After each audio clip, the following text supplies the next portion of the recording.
Hi, Hello. this is Valerie and Craig with Shenandoah Valley Church of the Wild. We are here at Home Quarry where we normally meet, and obviously because of the coronavirus, we are not meeting. So we are doing this recording as an offering to you for a resource during this time of social isolation and during a time of exponential grief for many people. This video will cover a gathering that we have done for the past 3 years as a community that is based on the work of Francis Weller in his book, The Wild Edge of Sorrow, Rituals of Renewal and the Sacred Work of Grief.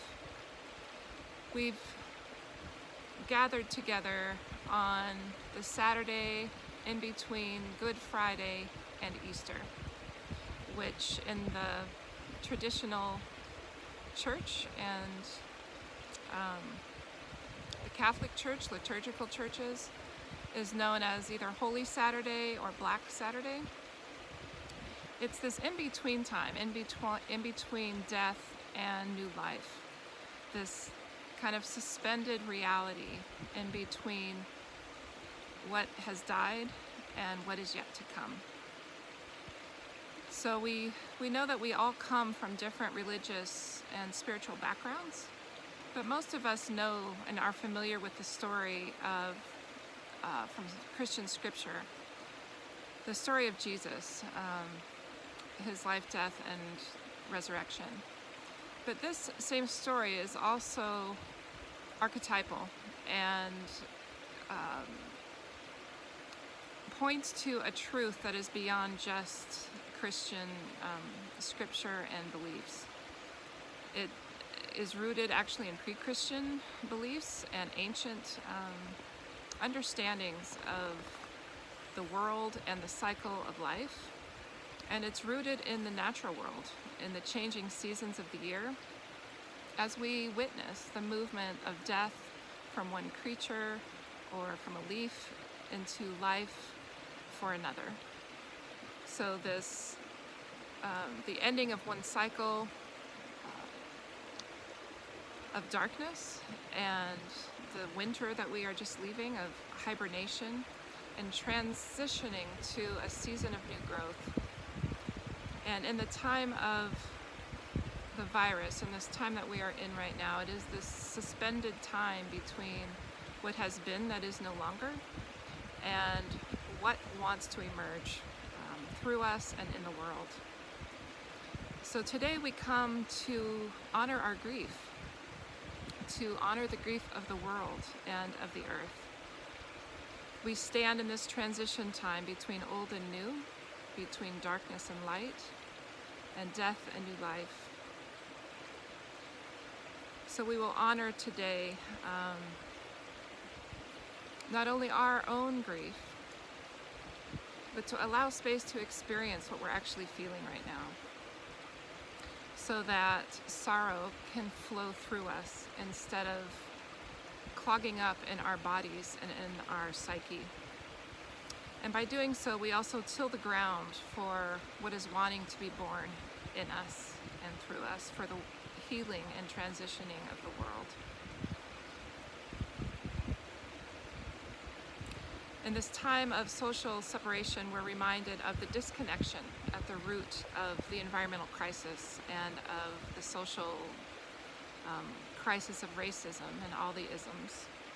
The disconnection between people groups, the disconnection from our own soul, and our disconnection from the natural world.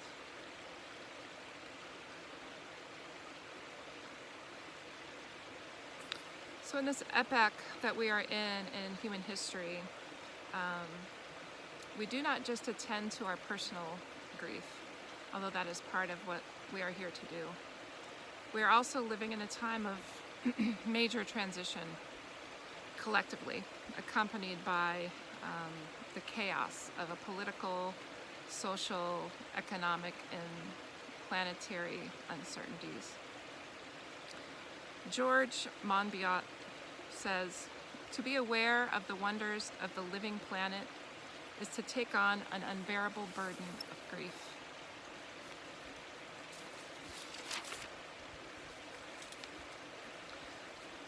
So, with this video, we will engage and welcome whatever arises within us during our guided visualization through these 5 gates of grief set out by Francis Weller. And so how this will go is we're going to turn the camera in a moment onto one of the landscapes here at Home Quarry as I read a visualization into one of the gates, and that will end with a poem that Craig will read. And then that will be the end of that gate. And we'll suggest that you turn off the video in between these different gates, and that will be the pattern through 5 gates. So, going through the visualization, hearing the poem, stopping your video to take time to journal or draw or somehow record what came to you during that gate, that visualization. And then to go out and take your thoughts and your feelings, your emotions with you out into the natural world wherever you live.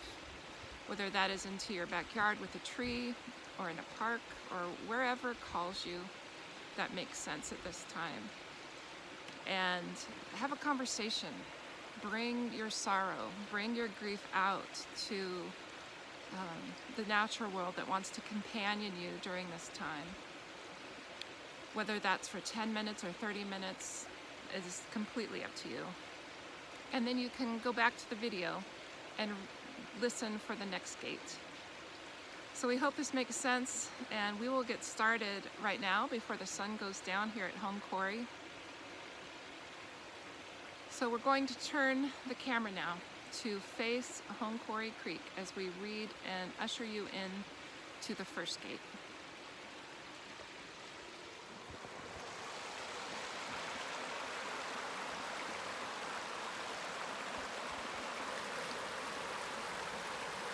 So we invite you to close your eyes during this visualization and to center yourself. Take a deep breath and just be aware of your own body, of what is flowing through you, and hear these words. The first gate is called "Everything we love, we will lose." You open the gates and walk through. You choose the color and texture of this gate. This is the place where we acknowledge that to love is to grieve. Your grief says that you dared to love, that you allowed another to enter the very core of your being and find a home in your heart. At this gate, we accept the reality that our lovers, our parents, our children, our friends are not ours to hold forever. No relationship is exempt from loss. Illness, physical or emotional pain, or failure is another loss at this gate. When we enter into the reality that we are not who or what we thought we were, we also experience loss. When you once loved to run or surf or solve complex equations and you can't anymore, loss. When your familiar world is left behind without shape or certainty, this too is loss. To be alive and human and open to the world is to experience loss. It reminds us we know how to love. What is here for you in this deep place of loss? What is rising to your awareness? Allow whatever it is with compassion. a poem from the 12th century by Judah Halevi of Rome. "'Tis a fearful thing to love, what death cannot touch, to love, to hope, to dream, and oh, to lose. A thing for fools, this, love, but a holy thing, to love what death can touch. For your life has lived in me, your laugh once lifted me, your word was a gift to me. To remember this brings painful joy. 'Tis a human thing, love, a holy thing, to love what death can touch." And now we invite you to stop this video, journal, draw, write down your experience, and go out into the natural world. And then come back and turn this video on.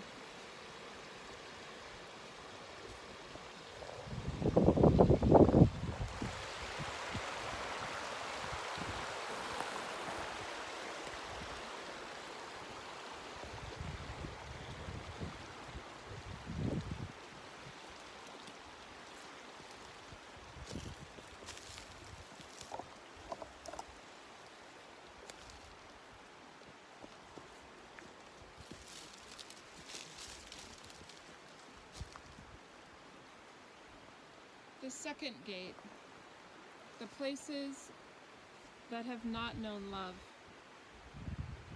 We invite you to close your eyes again. You approach another gate that is narrow and difficult to get through. Perhaps it is stuck. The gate into the neglected pieces of your soul. Allow it to open before you. Here you greet despair, what you perceive as defective about yourself. This is also experienced as loss. These are the places in yourself untouched by love, your own or others. The places wrapped in shadow, banished to the farthest corner of your life. You may hate these parts of yourselves, hold them in contempt, or refuse to allow them light. These outcast pieces of your soul do not quietly languish at the edges of your awareness. They appear as addictions, depression, anxiety, pain in the body, calling for your attention. They appear in your dreams as waifs or orphans, or in images of burned out houses, ghettos, or prisons. Look into the shadows of your life to see who lives there, tattered, withered, hungry, alone. Invite these parts back and end their exile. Welcome all of these parts of yourself back into awareness with compassion, for they too belong.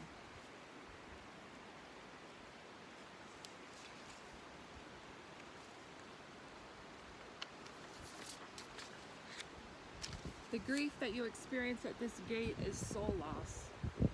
It happens from physical or emotional trauma, prolonged illness, extensive neglect or shame, the chronic assault on a mind-numbing experience that stupefies, dulls, and renders your life empty. Turn to the one within you, the divine in you that is connected to the source of all life, who is the only one who can offer a holding place for your sorrow, pain, and suffering. A poem by Pesha Gertler. The healing time. Finally, on my way to yes, I bumped into all the places where I had said no to my life, all the unattended woods, the red and purple scars, those hieroglyphics of pain carved into my skin and bones, those coded messages that send me down the wrong street again and again, where I find them, the old wounds, the old misdirections, and I lift them one by one close to my heart, and I say, Holy, holy. You are invited to now turn off this video and go outside with a journal and your thoughts, and then return for the next date.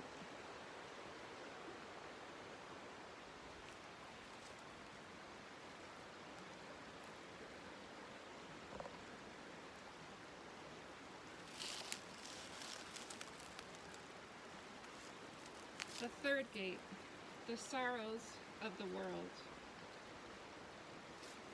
You're invited to close your eyes and come back to your heart center. Take a deep breath. We come to a very wide gate that swings open by your touch, inviting you to enter. This is the gate of earth grief. Here you open your heart to the tragic history of humanity and the devastated body of the earth. This is the gate where you most directly experience the soul of the world, the anima mundi. What if it is the grief of the forest registering in your body and psyche, the sorrow of the redwood, the white rhino, the blue whale, the salmon who no longer spawn, the wolf, the fern, all of those who lost their homes and live as a result of their lives as a result of the plundering of their habitats, the wildfires, the floods, the tractors. What if you are not separate from the world at all? You know and feel in your bones that something primal is amiss. Polluted rivers, litter among roadsides, mountaintop removal, pipelines running alongside creek beds through holy ground. You know sorrow as oil seeps into waterways and oceans. Every day we see dead animals on the side of the road. Deer, raccoon, skunk, possum, foxes. Our way of living has become corrosive to the earth, to prairie dogs, grizzly bears, bluefin tuna, monarch butterflies, and bumblebees. Another loss at this gate is our loss of connection with the earth. We no longer live in sensuous intimacy with the wind, rivers, rainfall, and birdsong. The voices of the wild recede and fade from our mind and our imagination. Other creatures shaped you and made you human. The lessons of coyote and rabbit, mouse and hawk, taught your ancestors core values about how to live. They were integral not only to your survival, but also to the very shaping of your soul. Now, in the shortest wisp of a moment, the perennial conversation has been silenced. There are no daily encounters with woods or prairies, with herds of elk or bison, no ongoing connection with oak tree or scrub jay. We were meant to embody a vivid and animated life, to live close to our wild soul, our wild bodies and minds. Our suffering is mutually entangled, the one with the other, as is our healing. Allow yourself to feel these losses in your body, and allow it to flow through you and out. Do not hold on to it, just allow it. The grief is real, and your awareness and compassion can offer healing to your own soul and the soul of the world.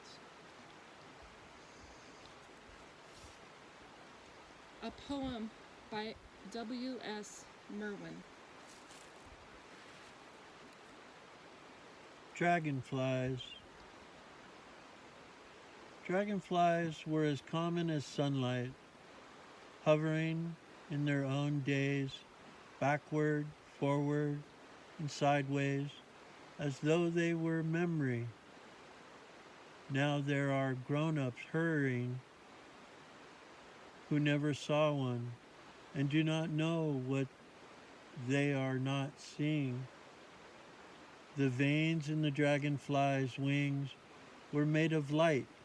The veins in the leaves knew them, and the flowing rivers, the dragonflies came out of the color of water, knowing their own way. When we appeared in their eyes, we were strangers. They took their light with them when they went. There will be no one to remember us. We invite you to stop the video, journal, draw, and head out to your backyard or place of wilderness, and then rejoin us for the next gate.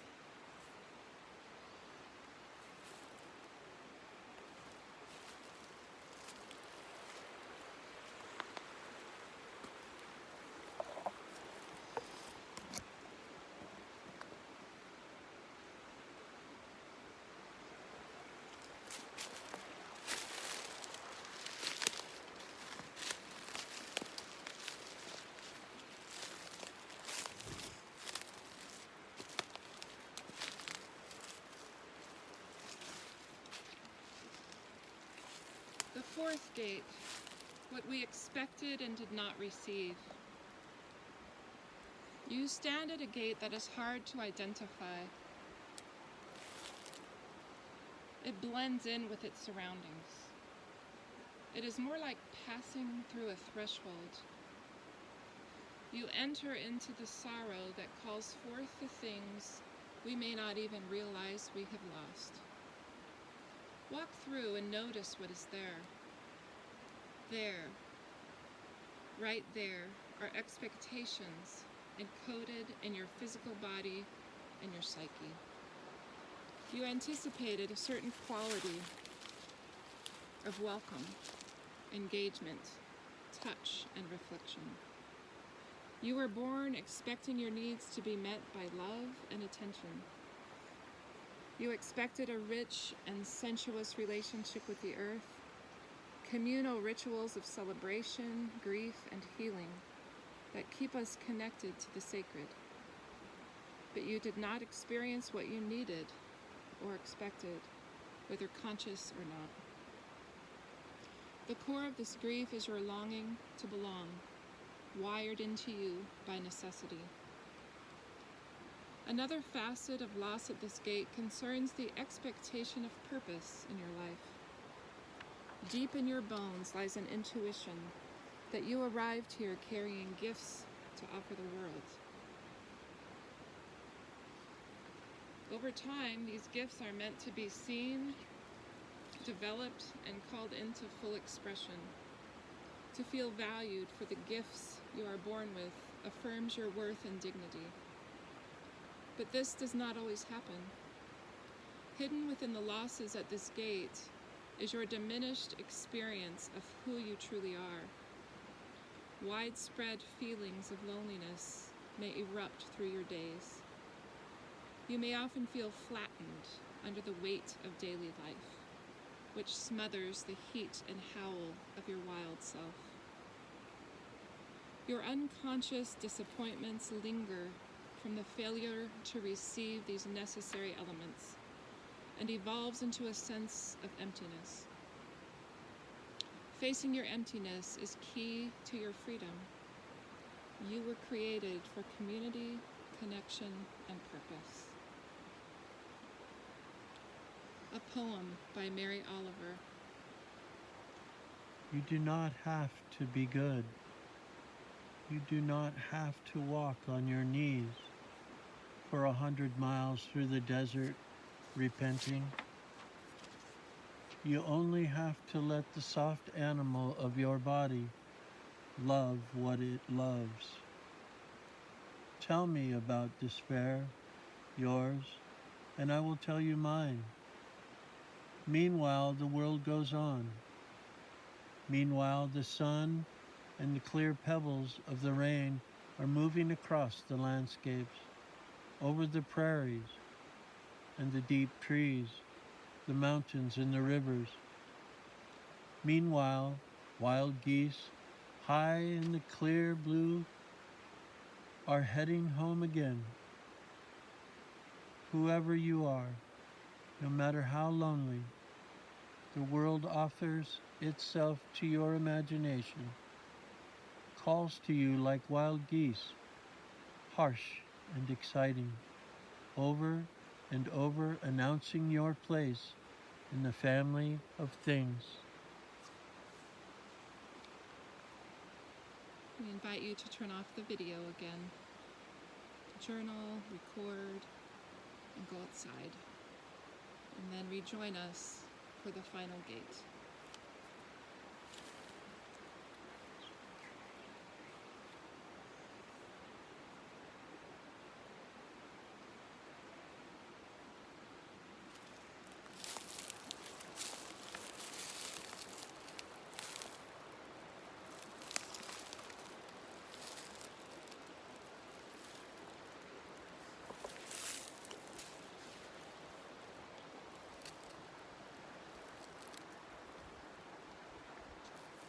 We stand at our last gate, the fifth gate of ancestral grief. We invite you to again close your eyes and go within. Take a deep breath and allow all of your awareness to come back within. You stand at the gate of your distant past, far before you may have arrived on earth. It's hard to see much in front of you. You needed to enter first and walk a ways. Imagine your ancestors who were born, lived, and loved across an ocean, perhaps, whose children and grandchildren or great-grandchildren came to this country, stepped on this new soil apart from their loved ones, with their own fear, loss, and trauma. They forged through wilderness without protective shelters of the village, risking all for a new life. They often coped in ways that created secondary layers of suffering: alcoholism, isolation, rage, and a restrictive silence that cut them off from the support of others. Culture was lost. Native language lost. Gone were patterns that held myth, song, ritual, and imagination as the heartbeat of the people. This land that we stand on was walked upon by ancestors in a civil war, by slaves that our white ancestors may have owned, by indigenous people our white ancestors may have killed or been killed by. This is the grief we carry in our bodies, from sorrows experienced by our ancestors. Much of it lingers in a layer of silence, unacknowledged.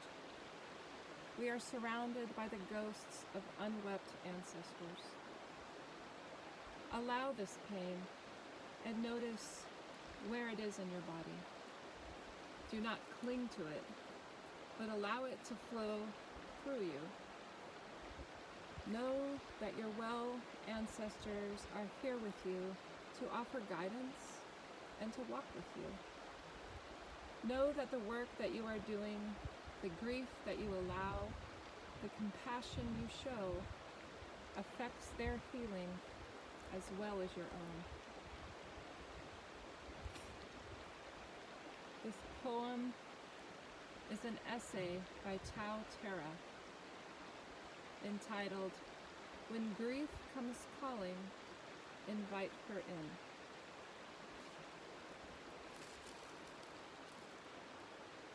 One night,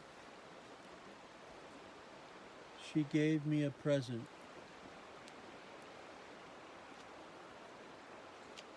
In it were a single mirror and a sacred stone, the song of the ocean and the thunder of a mighty storm, the smell of the wet earth,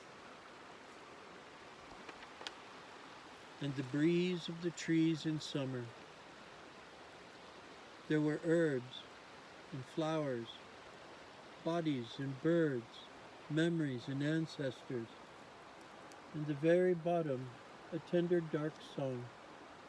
But as I started lifting up my fingers, howled painfully into the night, a heart-breaking cry of the earth, of the stone, of the flower, of the tree, of the ocean, of the bird, of the body, of the ancestors, and of my soul.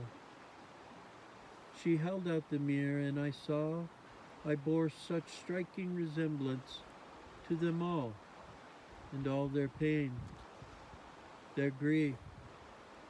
With her, heavy, cold, drawn eyes and dead lashes, was me, was all. And the present she bore and brought me was really a gift of memory and tears, covered in layers of pain with a single ribbony streak of fear. And I fell to the ground and cried, and trembled and shivered in my body, and very nearly lost my mind. But that night changed me, changed her, changed how we looked at each other. I saw my grief as myself and all my elders, and the land and all the people in the world. And then, when we were both done, I carried her great body of the ages and tucked her and myself to bed. Sometimes I lay down next to her and hug her when she has dreams at night. In the morning, when I wake up, sometimes she is there, smiling and making me more tea.